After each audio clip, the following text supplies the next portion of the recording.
৭১-এর মানবতা বিরোধী অপরাধের মামলায় জামায়াতে ইসলামের নেতা এটিএম আজহারুল ইসলামকে মৃত্যুদণ্ড থেকে খালাসের রায়ে সই করেছেন ৭ বিচারপতি। এর ফলে জামায়াত নেতা আজহারুল ইসলামের মুক্তিতে বাধা নেই। এর আগে মঙ্গলবার সকাল ৯টা ৫২ মানবতা বিরোধী অপরাধের মামলায় জামায়াত নেতা এটিএম আজহারুল ইসলামকে মৃত্যুদণ্ড থেকে খালাস দেন আপিল বিভাগ। বেঞ্চের ৭ বিচারপতি সর্বসম্মতিক্রমে এই রায় দেওয়া হয়।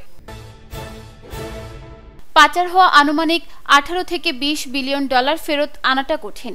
বাংলাদেশ ব্যাংকও এই মুহূর্তে প্রস্তুত নয়। ফলে আইন কাঠামো পরিবর্তন করে টাকা ফেরত পেতে পেতে ৩ থেকে ৫ বছর সময় লাগবে বলে জানিয়েছে বাংলাদেশ ব্যাংকের গভর্নর আহসান এইচ মনসুর। তিনি বলেছেন, ইসলামী ব্যাংকগুলো মার্জার হবে, সেখানে টাকা ঢালতে হবে, তবে কবে মার্জ হবে তা এখনই বলা যাচ্ছে না।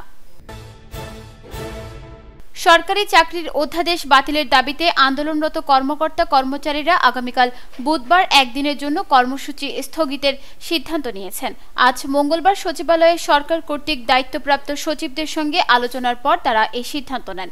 এই বৈঠকের পর ব্রিফিংয়ে ভূমি মন্ত্রণালয়ের সিনিয়র সচিব এএসএম সালেহ আহমেদ এ তথ্য জানিয়েছেন। এর ফলে আগামীকাল বুধবার সচিবালয়ের স্বাভাবিক কার্যক্রম পরিচালিত হবে। বঙ্গোপসাগর এবং তৎসংলগ্ন এলাকায় একটি লঘুচাপ সৃষ্টি হয়েছে। এটি ঘনীভূত হতে পারে। ফলে দেশের ৪ সমুদ্র বন্দরে ৩ নম্বর সতর্ক সংকেত দেখাতে বলেছে বাংলাদেশ আবহাওয়া অধিদপ্তর। মঙ্গলবার বাংলাদেশ আবহাওয়া অধিদপ্তরের আবহাওয়াবিদ ডক্টর মোহাম্মদ ওমর ফারুকের দেয়া সমুদ্র বন্দরের সতর্ক বার্তায় এ তথ্য জানানো হয়। সতর্ক বার্তায় বলা হয়, উত্তর পশ্চিম বঙ্গোপসাগর এবং তৎসংলগ্ন এলাকায় একটি লঘুচাপ সৃষ্টি হয়েছে। এটি ঘনীভূত হতে পারে। লঘুচাপের প্রভাবে উত্তর বঙ্গোপসাগর, বাংলাদেশের উপকূলীয় এলাকা এবং সমুদ্র বন্দরসমূহের ওপর দিয়ে দমকা বা ঝড়ো হাওয়া বয়ে যেতে পারে।